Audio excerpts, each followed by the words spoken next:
Survivor specialist Phil and Alexa are back with another episode of Surviving Without Survivor. Alexa totally butchered the tweet this week. I don't know what her problem is. How do you go into episode 4 with the Little Mermaid and not and say a recap instead of a deep dive? It's a deep dive. I honestly I didn't even think of it. And deep dive is usually a a phrase that's used by a different podcast. So I didn't want to be that person to steal that intellectual property, but I have since understood the mistake I made. Yeah, I mean, the thing is, yes, the RHAP does say deep dive all the time, and I'll just say RHAP here. But they use deep dive all the time, but it's not like they invented the old deep dive here. It's not Little like Mermaid invented the deep dive. Yeah, so I was just very shocked. Alexa's normally very clever, very witty, very on her toes, and in my estimation, she dropped the ball on this one, and we might have to get a new Twitter person. That's it's honestly because I deep dove into like 19 White Claws this weekend. Yeah. So sorry, everybody. Ain't no laws, right? I mean, yeah, there we go. Facts only. Well, that's good. It sounds like you stuck with the nautical theme. You probably drinking White Claws on the beach, which is really all Ariel. I guess it's Ariel in this one.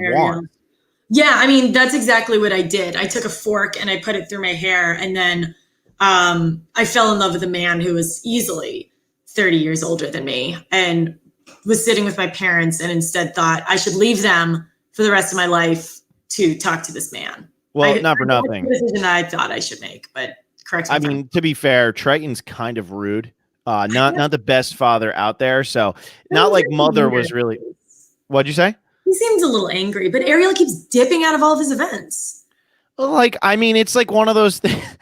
I just think about it like, let's say your dad or mom was like a huge politician, essentially like a king. Would you really want to like sit there and do all that nonsense where you could hang out with a fish that talks? No, absolutely not. Yeah, a fish that talks. I'm not interested. But a Jamaican sidekick, sign me up.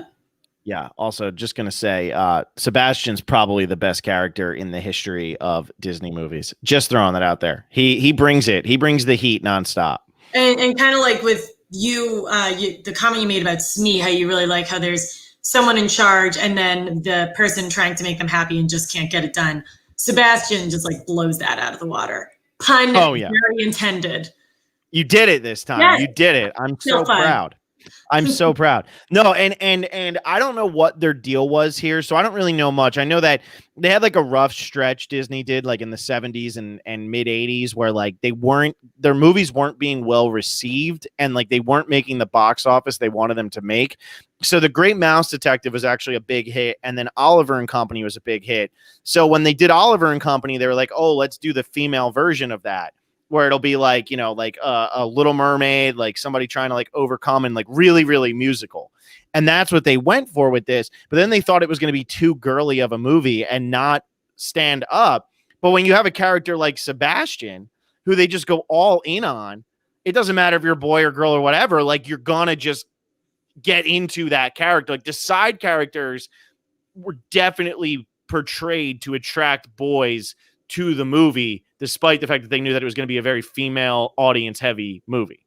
Like with Flounder, who she called a guppy. I was watching with someone and we were like, is the name Guppy or Flounder? His name is Flounder, but she calls him a guppy, which is probably the aquatic version of calling someone a wuss. Yeah, no, it's definitely meant to be an insult. He says, don't be such a guppy when he like won't go in. What is it? He won't go into like the cave. So thick. Yeah. He also can't get through the pothole. And I think Ariel has trouble. That's a recurring theme in this movie. There's like 3 or 4 people who are too thick to get in. Well, it's really simple though, because like everything, like whenever they have a chase scene or anything like that, it's just easy to be like, oh, you're too fat to get through. And then we have really just more on the epic shipwreck, of course, like the thing falls on top of somebody and then they can't get out. Like it's very well designed to make sure that people are constantly stuck. Yes, it is. Yeah. It is. And that's a good like G-rated way to have a chase scene or a battle scene. So well, yeah.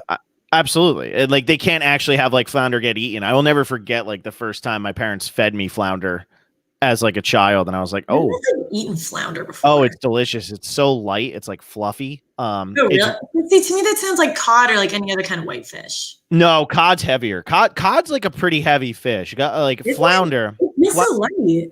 Well, I'm saying like in terms of like cod. When you have cod, it's like a thicker fish. Like it's like it might feel light, but it's a thicker fish. Whereas like flounder literally is like eating air. That sounds not fun. It's great. It tastes so good. I actually really, really like it. Yeah, that doesn't really have a lot of flavor. Usually it's like drowned in like butter and breadcrumbs. So well, that's why they do fish and chips. Right. This might be rude because we're talking about Ariel's friend. But no, that's what I'm saying is like, I remember the first time I was like, oh, I'm eating flounder. And like, it doesn't hit you the same way with Sebastian if you go and eat a crab because you're just like, oh, I'm eating a crab. But when you eat flounder, you're not just eating flounder, you're also eating a fish named flounder. So like, it doesn't help that like his name is actually flounder. It really gives you a bad feeling when you're eating it because you're like, I'm eating that specific guy. Perhaps. Yeah, I didn't want to say that. I was trying to hold off. I'm on fire right now. Give me credit. Not giving anything. Well, I mean, Sebastian was pretty close to having a few incidences when he's, I guess, in like Prince Eric's like grandfather's McMansion, and he somehow stumbles upon the kitchen. There are a few close calls there, but he luckily escapes in one of the best scenes to date. Which one are you talking? The Sebastian with the chef? Sebastian with the chef. Yeah, that scene is so good. Ratatouille, if you look close enough. Mm-hmm. Yeah, that scene is so good, and it's just so. That's like when Disney's at its most ridiculously overblown, and then they do a very similar scene in Beauty and the Beast when all the knives like come running out at like all the people who are attacking the house and like the kitchen staff like fight back.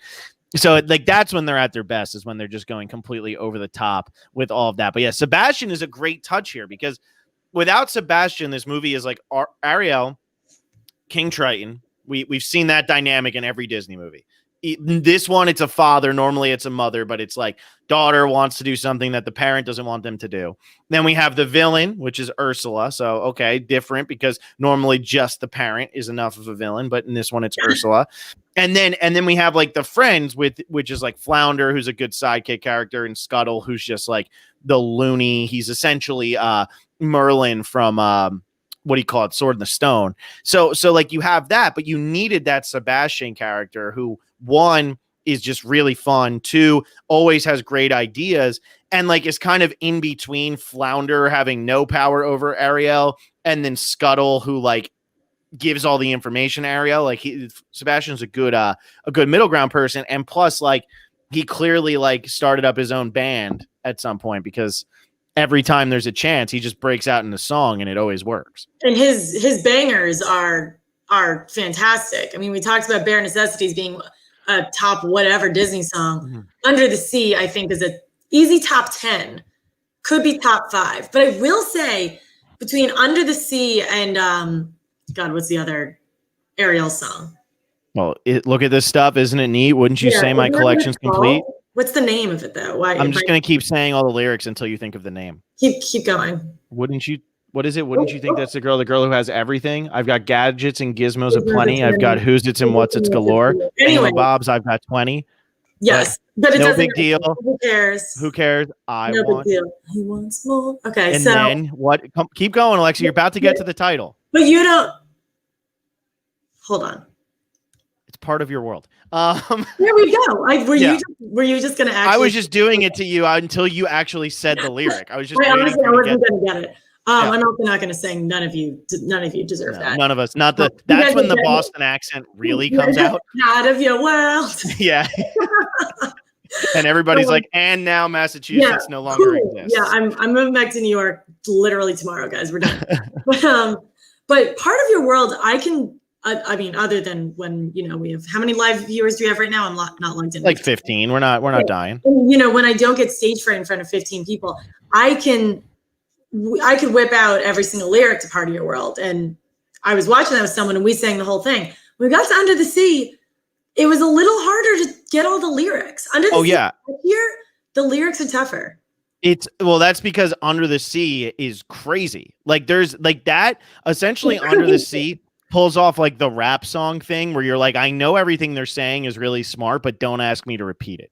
You know what I mean? Like sometimes like you'll just listen to like, I don't know, whoever you want to listen to. I'm not well versed in rap, but there's like times where you're listening and be like, wow, every single line in that was great. And I remember how to say one of them at the beat that they were going for. That's kind of what this is, because when they start doing that whole thing with like, you bring the hot and I'll bring the whatever it is, I don't even know what they say, but they just keep going back and forth and it just goes right into the chorus. And you're like, that's where it is. That's what we're looking for. Right. And someone in the comments is Gamer Girl. Gamer Girl says Poor Unfortunate Souls is miles better. It's a nautical miles or regular miles. Important distinction there. Good call, Phil. Poor Unfortunate Souls is also great. So this song, the bops in this is a jam. Wow, everyone's really into this. Bops and Little Mermaid are best so far. It is a bop. This single bop.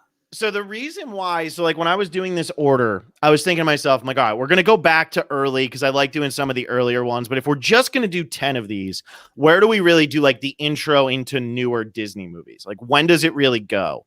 And the reason, like we went, if you've been following along with us and you haven't seen the other ones, and we know that the views have gone down each time. So keep spreading the word, share it to whoever you can share it to, and get the word out there, because, you know, Survivor stuff is coming back pretty soon. We're going to keep doing this, but you know, let people know that we are also doing this fun Disney thing. But if you followed our first three, it's like Snow White and the Seven Dwarfs has a couple good songs, but not songs you're really going to like walk around singing all the time. And then we did Peter Pan, one or two in there. And then we did The Jungle Book, has like one or two. But then this one is really like the Disney formula. I feel like Little Mermaid, and not so much Oliver and Company, because Oliver and Company is like, even though the music is good, it's not really Disney music. Like, you know, Billy Joel is singing all of those songs.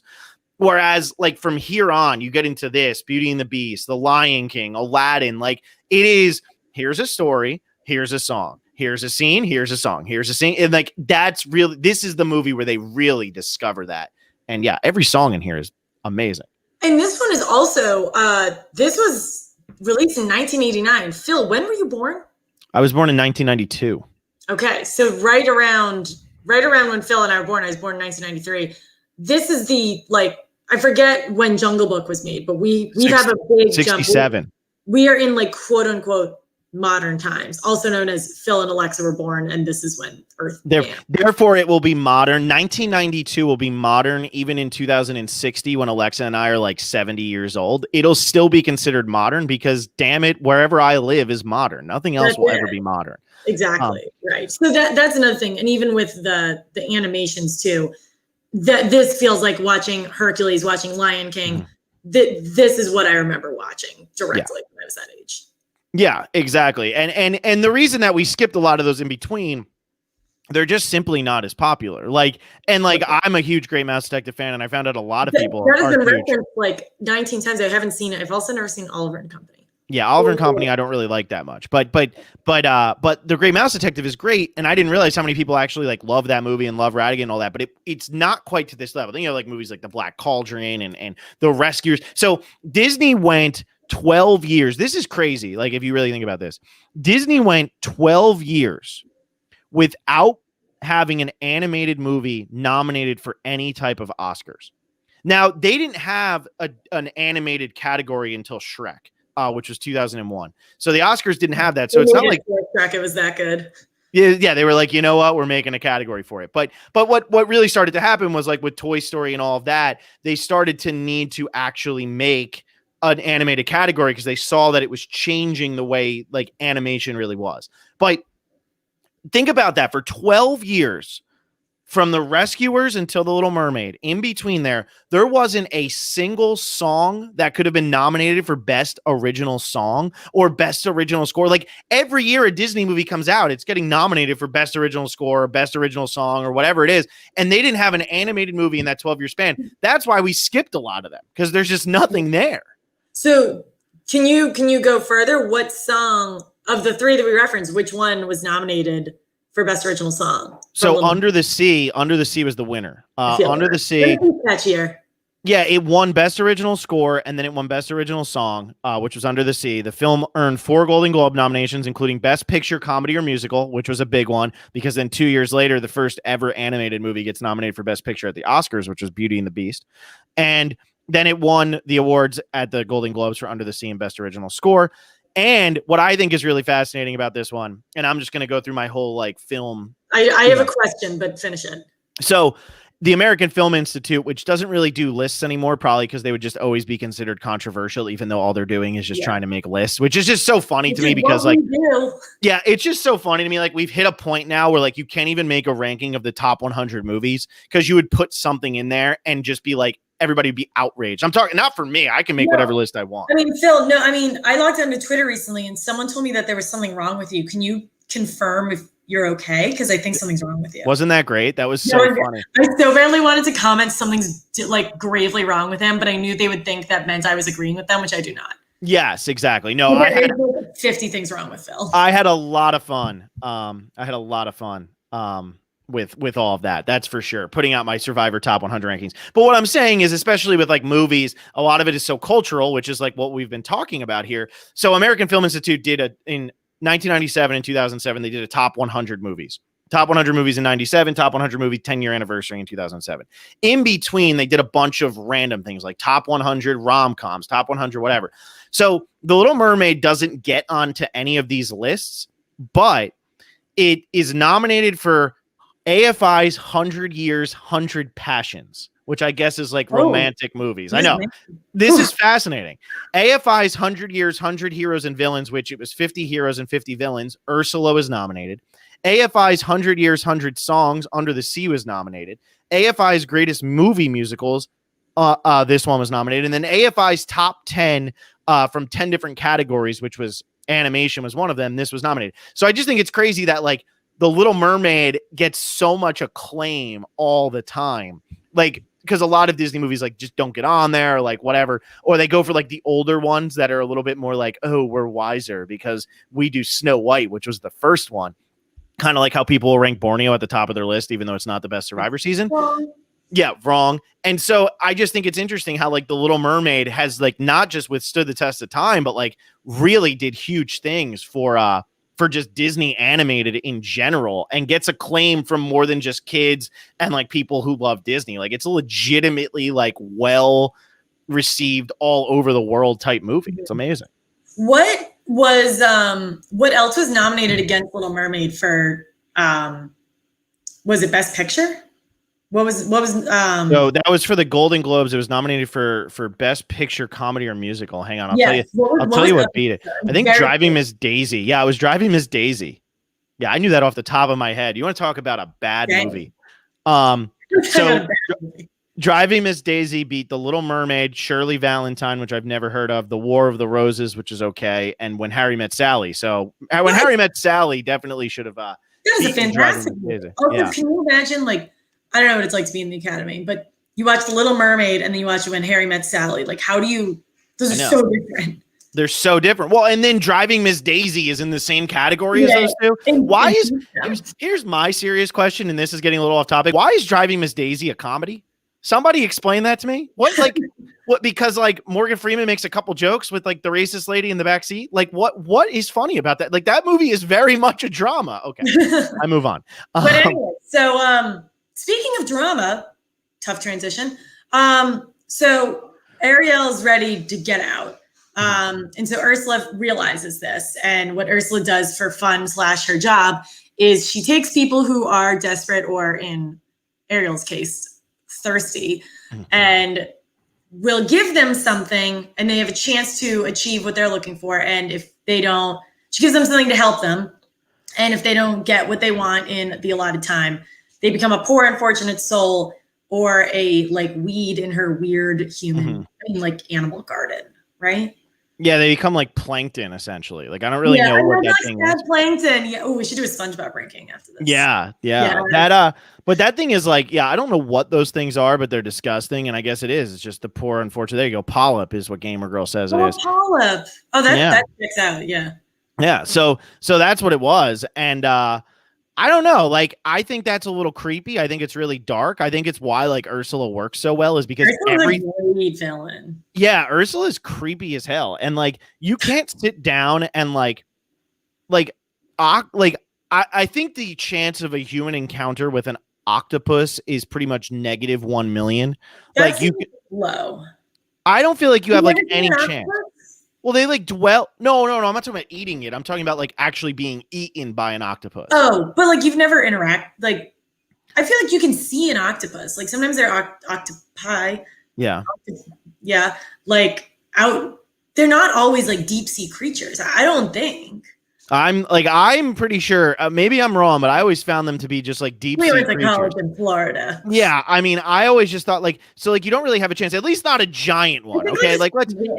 Yes. Yeah, like let's talk about like an octopus that is like really really big. You have like no chance, but like this to me is more terrifying than like Jaws. Like I was more worried that a creepy thing that looked like Ursula was gonna kill me than that Jaws was gonna come out of the water. You're afraid of what you don't know. See, Jaws. I've never seen Jaws, I know if I see it, I will. You like do anything or what do you do?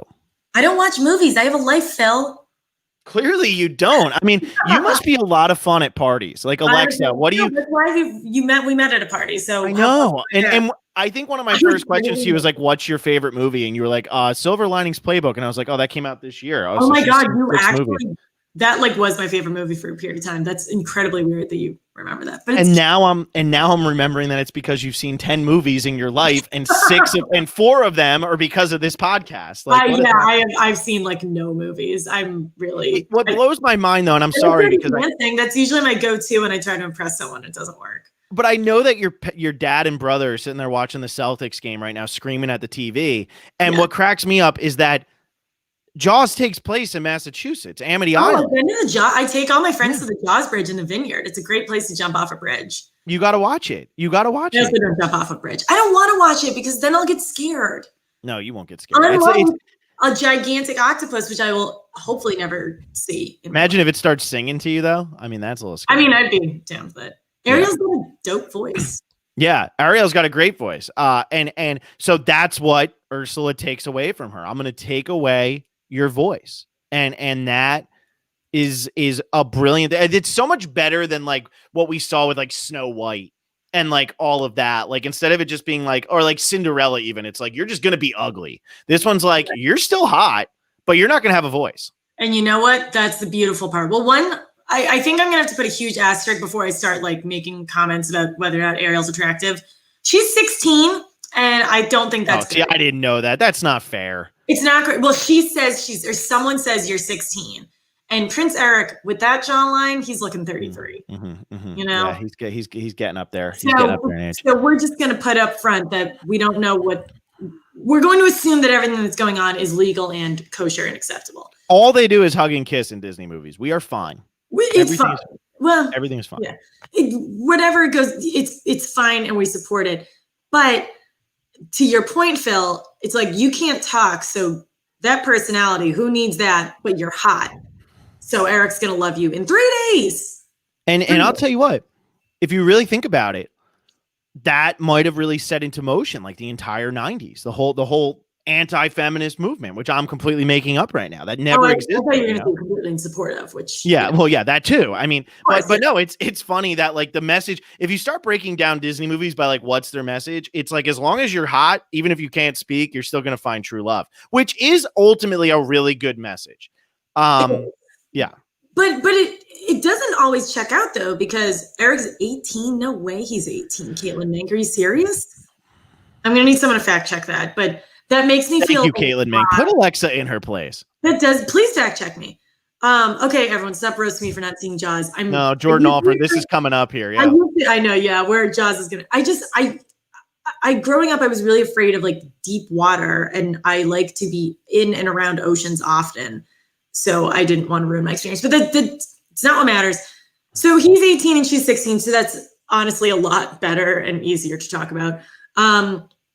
But anyways, I mean, not to really jump ahead, but Eric's like really feeling Ariel. And then there's a less attractive gal who comes in, but has Ariel's voice. And he's like, screw at literally everything. We're getting married today, this afternoon, because the wedding boat, which is a thing, will leave without them, which also doesn't make sense.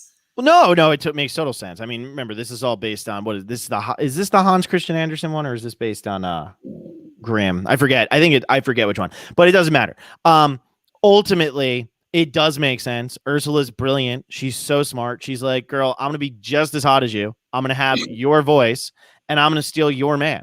and that's exactly what her plan is. And what I always like about Disney movies is how like they somehow make it where all of the characters are able to somehow save the day together, and like they make it so that it doesn't feel overly ridiculous, where like Flounder and Sebastian and Ariel and like all of them have their own purpose in the saving of making sure that true love finds its way, even though half of them are in the water and half of them aren't.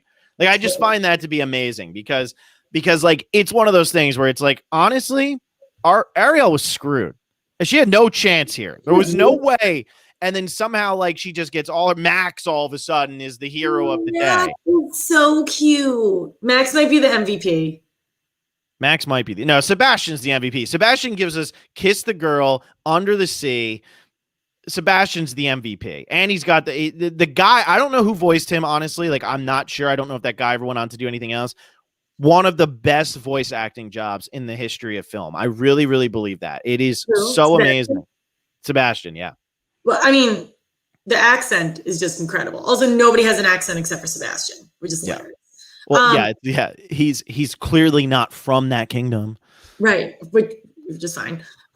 Sebastian also, I put this in my notes, he's the MVP because he tells Ariel how to win Eric's luck.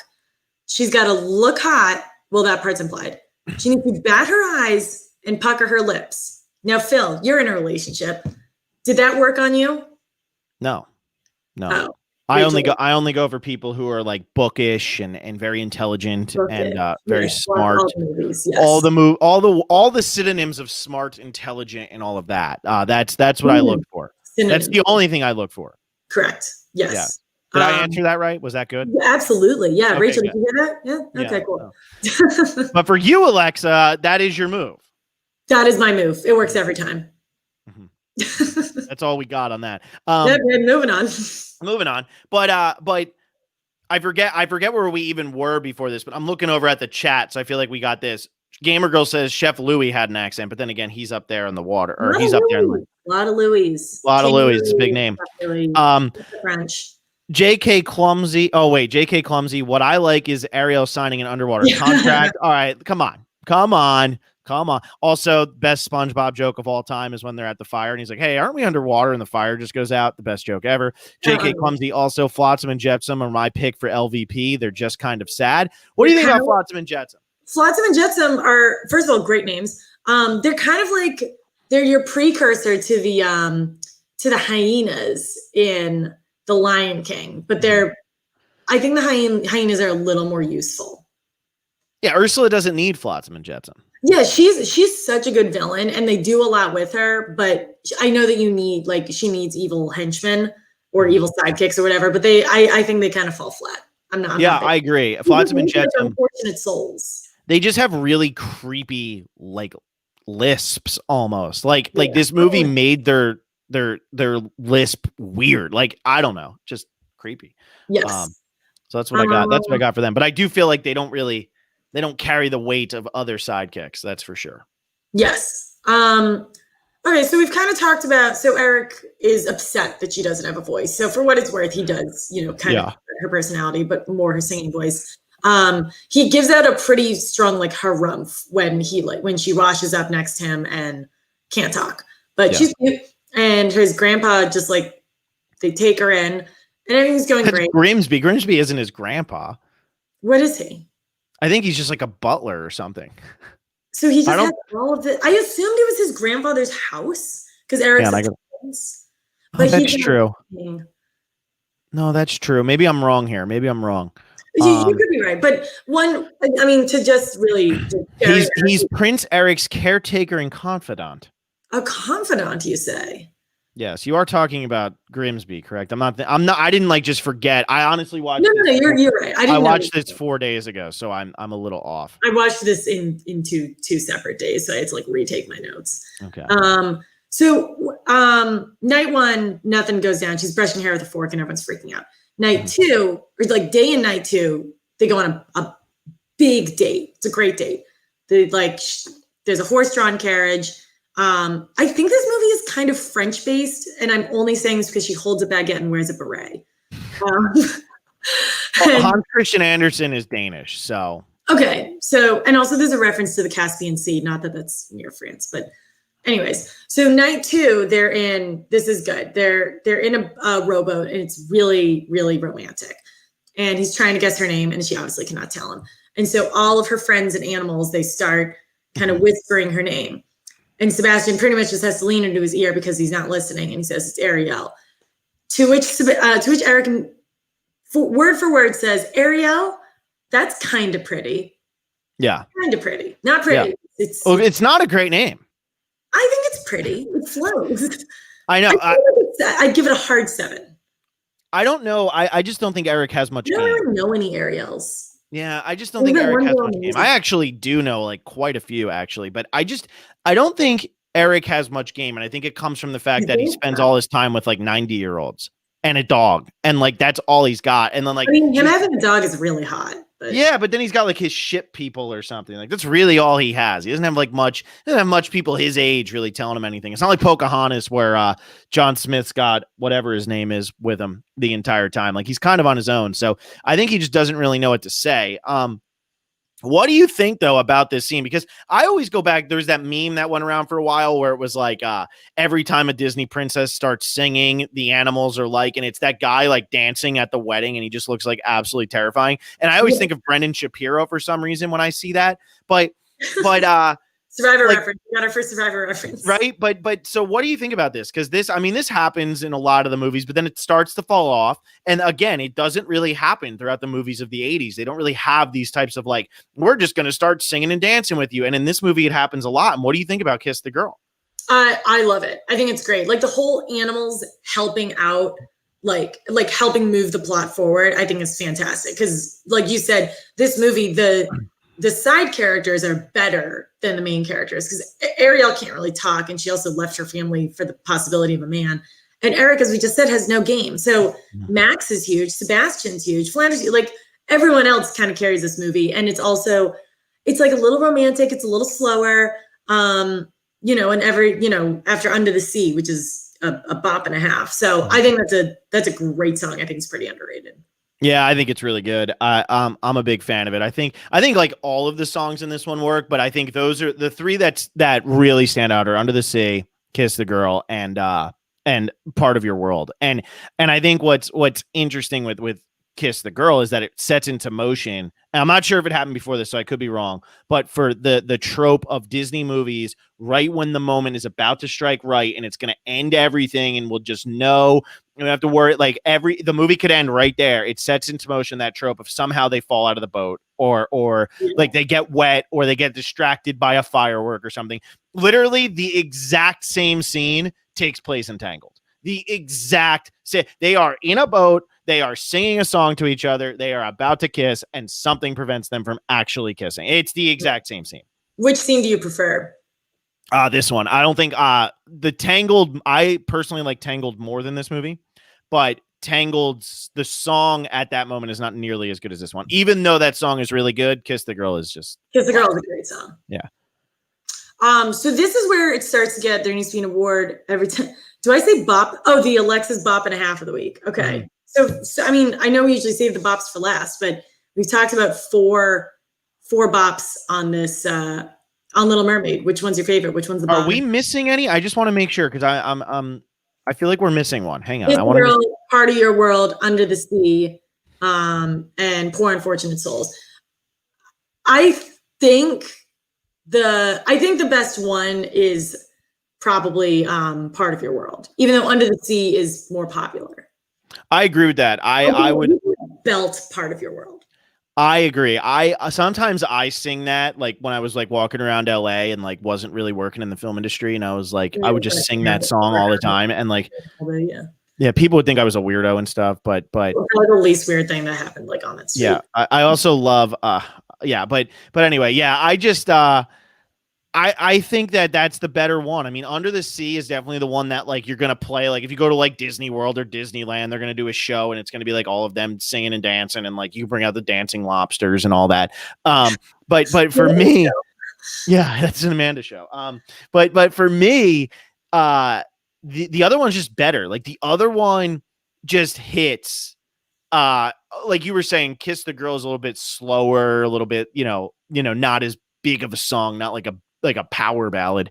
But like Part of Your World is like right in between what Under the Sea is and what Kiss the Girl is. And it's like, if the lyrics to that song weren't about thingamabobs and whatchamacallits and who's it's and what's it's galore and all that, like if that song was just the chorus of I want to be where the people are, I want to see them dancing, I want to walk around on like feet, and it's like that song, that's really good stuff. And if that was just written and not in a Disney song, and instead you made it like a super depressing song, like my type of music, that would be something I would listen to all the time. Now it has the Disney-fied things in it, which ultimately holds it back a second and like stops it from being like, something you're going to go listen to at your wedding or something. You could DM Julian Baker and see if she'll do a cover of Part of Your World. I guarantee somebody who knows Julian Baker. We got 22 people. Anyone? No. Okay. Anybody want to get Julian Baker on the horn so that we can get her to? Could you imagine if we had her on this podcast? I would die. I mean, I'm sure. I'll slide in. Yeah, that's one of those things that she would definitely cover, though. I could see her definitely doing that as a cover. Should I hit her I'm going to hit her from the Survivor. Yeah, do it. I don't know. She has nothing to do with Disney, but just tell her that we want her to do a cover of this because we were talking about it. All right, I'll do it later. I love it. Alexa's literally like, Alexa's about to reach out to the girl who is my Twitter avatar. Me and her are best friends. We hang out all the time. Yeah. But I think these views are going down, so we need to spice it back up. Yeah, we do. But I would go Part of Your World is the one. I think the other two are great. And Poor Unfortunate Souls is a great villain song, but it's always going to pale in comparison to Be Prepared, which is in my opinion, that is the best Disney song out of any of them. So that's like, personally, I think it's just the best. I think it just hits on all the right chords. It's the greatest villain song. The animation, everything that's going on at the same time, like that one, and we'll talk about that I don't know, is that a couple weeks away or just 2 weeks? I don't know. Farther than I thought. It's 3. We have 2 before that, don't we? Correct. So therefore, it is 3 weeks away. It is 3 weeks away. But that's my favorite. So like every time I hear a villain song, it just never gets there. And Gamer Girl says Mother Knows Best is the best villain song. Oh God. Incorrect. Mother Knows Best is great, but that's just not right. Caitlin Minx just says no. What does that mean? What does this mean? What does it know to? Anyways. She says it's the worst song in The Lion King. Oh, well, Caitlin Mink, good God, Caitlin, thank you for your patronage. We will see you. Yeah, we know you pay us every month, but Caitlin, please. Yeah, am I gonna have to? Yeah, well, the Gaston song from J.K. Clumsy. Caitlin, we're gonna have to block you from our Patreon. I'm sorry, it's just something that I have to do. Let's get back on track. The Alexa Pappas bop and a half of the week goes to Part of Your World by Ariel. Whatever her last. So let's think about this. We're now into 4 movies, and we love ranking things. And Caitlin Mink, please don't go anywhere. I was just kidding. Stay. No, please. But we're 4 movies in. We went with, which one did we go for the first one? We go Whistle While You Work, or we go Hi Ho Hi Ho? I think Hi Ho Hi Ho. Okay, so we went that one. We went You Can Fly. That was like a no-brainer. And then we went. I think we went I Want to Be Like You. I Want to Be Like You. What? You keep picking like the second most popular, but honestly the better song. Yeah, I'm going to write these down so that we can keep track as we go through. What do you think is like, does this one top I Want to Be Like You or no? They're different. Like, I Want to Be Like You is like, if I'm like this is going to say a lot about me. Like if I'm driving alone and I want to really just like get all my feelings out, I'm going to crank on Part of Your World and like sing that and kind of cry. I Want to Be Like You is like, we're going to bop around at, like me and all my friends can like bop around and dance. So they're just really different. I think I'm going to put Part of Your World on top right now. You seem to disagree with that. I would put I Want to Be Like You on top. Also, like I'm not driving around belting that out. I don't belt out, things that are. You're sitting in traffic, belting out is just like not the same. No, I do it all the time. Are you kidding me? I just do it with really depressing stuff. This is honestly Part of Your World is like, it's just Part of Your World is depressing. That's right up your alley. No, it's not depressing enough. It's not depressed. No. She has hope, like she has aspirations. I think one time, Alexa, what you and I need to do is we need to sit down and we won't even have we can't have the audio come through, but we'll sit down and we'll just listen to Julian Baker's first album. And like, you can sit there with headphones on and I'll just comment on like what you're hearing the entire time. And this way people can like really react and be like, yeah, no, that's obnoxious. Is she a happy person? Yeah, she's great. Oh, I love that. I'll send you a link. It's hilarious. Anyways, so I would say I want to be like you, but I think that this like really blows, like you start to see like the songs start blowing the older ones out of the water, even though the older ones, like any kid can walk around and be like, whistle while you work as they're cleaning up, or like hi ho, or whatever. Like, you can fly. These songs really start blowing it all out of the water. And Jordan Alford is the man. Her music is actually really good. Love that. Yeah. Yeah. But I think you could go either way. Like, I won't argue with you about Part of Your World, because like we said with I Want to Be Like You, the brutal part of that is they only hit the chorus one time. That is true. Part of Your World, you get like 3. But I Want to Be Like You is a great song. So I think those two, like, we can tie them for one. I think you can actually I would go either of those number 1. I would go Hi Ho, and then You Can Fly. See, I got You Can Fly and then Hi Ho, because Hi Ho is just it's a little too it's easy. Yeah, it's too easy. Exactly. But we'll see. I mean, hey, we're gonna have to go.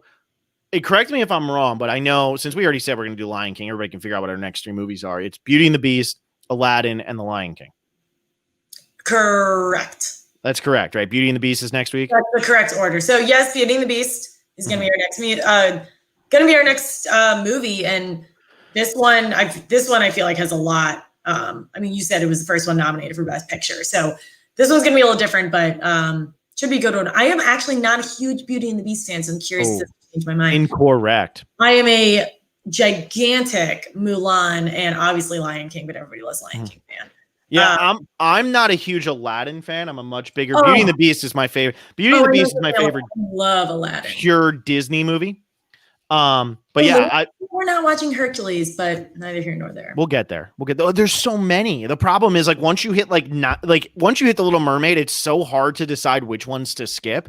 I mean, how do you not put Meet the Robinsons on this list? I don't know. But anyway. Yeah. So the next week we're going to be watching Beauty and the Beast, which is going to be a ton of fun. Hopefully you guys forget so that there's a little bit of suspense for the week after, but make sure to tune in for that at some point next week. I'd already like hinted. I already said that we were going to be doing 2 more that haven't been referenced that are left on the list. Yeah, and we might be doing Hercules, Caitlin Mink. I don't know, but Caitlin Mink, one of my favorites. So Caitlin Mink, hop in here because I know you were looking it up, and I think it was you who said it earlier. Actually, I'm gonna make sure. Oh my God, your great opinion went to a horrible opinion. Aladdin is carried by a genie. It's honestly overrated. Get out of here. No, me and Jordan Alford might actually be the same person. But Caitlin Mink comes in and says, "All hail Alan Menken." Is Alan Menken the same guy who does like all of the ones that are coming up? And I'm asking that to Caitlin Mink because I don't want to look it up because I feel like I'll get me that because I don't know. No, I'll get stuck in like a weird sidetracked. Oh, he did this one, but not. Does he do pretty much all of them in the 90s? Hit me with that because I'm really curious. But yes. Caitlin Mink is her dog Hercules. Let's go. Yeah, that's a good name for a dog too, especially if it's like a bulldog or something. Yeah, hopefully he's. But so that's what we're gonna be doing next week is Beauty and the Beast. But for this one, what do you think about? And so I still have a little bit more time, so that's why I'm like, hey, let's go a little bit more. But what do you think about the boat sinking scene in this one when they're in the storm? What do you think as a female? Because I only know this from my perspective. What do you think about that scene? As a man that you like have driven a boat? No. What I'm saying is that scene was specifically put into this movie to attract boys to the movie. No, so I'm just curious, like if that slapped with you as a child. Oh, it slapped. No, I actually really liked the boat scene because I think like Ursula taking power, I think that was like an additional jump that we weren't really expecting. Because once Triton meets Ursula, you're like, oh, this is over. And then when he quite literally falls on Triton for his daughter, that just like, it's like you hit the climax again. So I really liked it. I thought it's probably the most quote unquote violent scene that we've watched yet.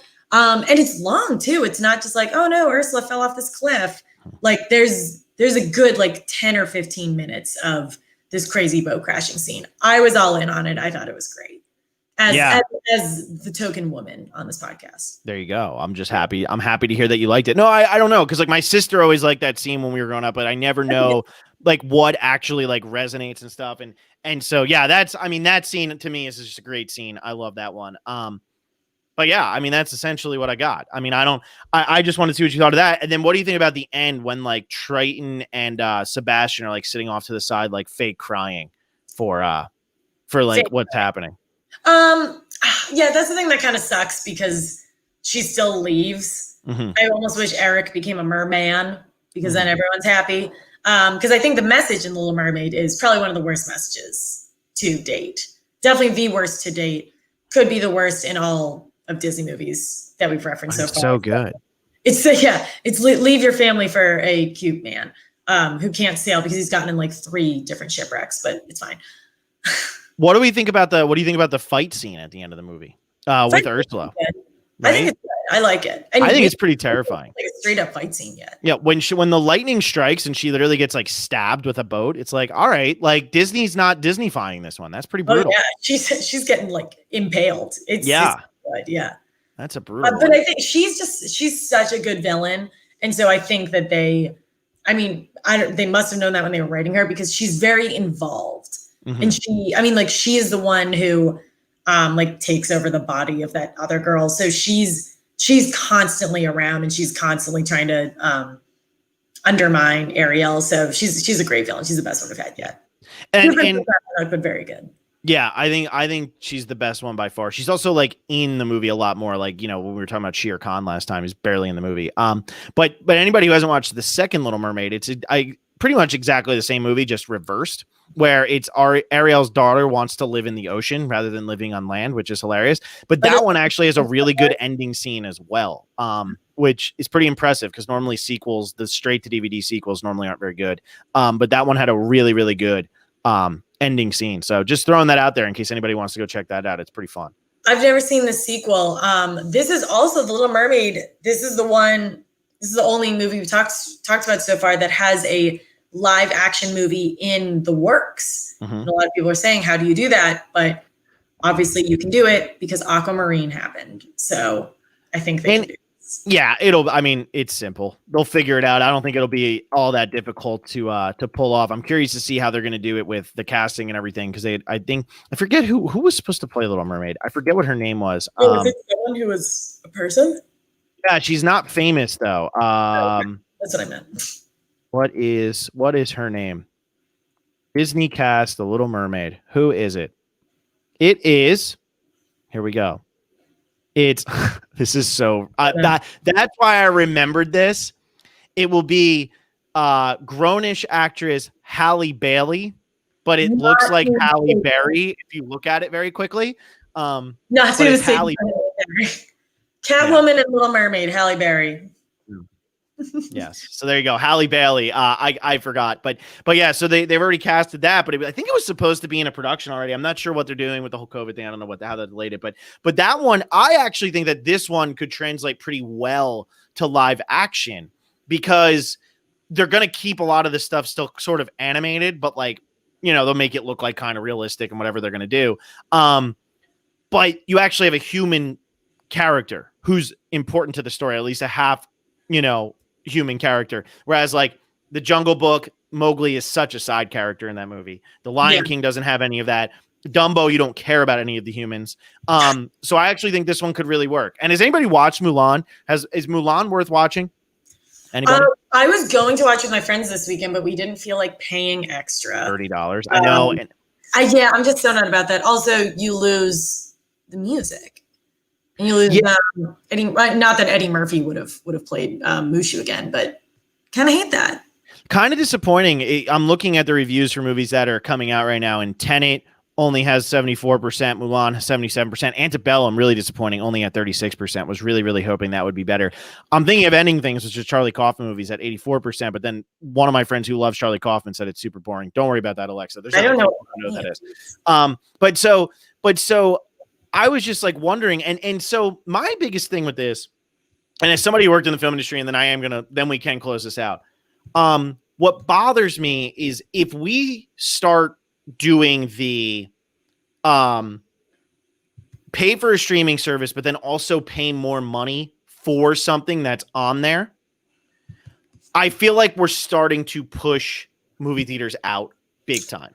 And I personally love going to movie theaters, so I personally will not be paying to watch the Mulan movie. I think it's coming out free. Somebody said it'll be on in December, so just wait. So I want to wait till then because, like, I want movie theaters to stay around. Like, and I'm not saying that, like, oh, me single-handedly is going to do this, but I just worry that I don't want to get to that moment where it's like we're all paying for Disney Plus and then we're paying for the movies anyway. And I'm with you, but I think we're in a very situational situation where that's a great word. You like that? Nobody is going to the movies right now. So as much as I'm just like, screw that, I would never do that. For what it's worth, if they did this with Hamilton over 4th of July weekend, I would have paid.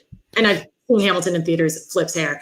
But I just, because of COVID, I'm with you, Phil. I hate, you know, the 10 movies that I've seen in my life, I always prefer to go to theater. I love the popcorn. I love the whole experience.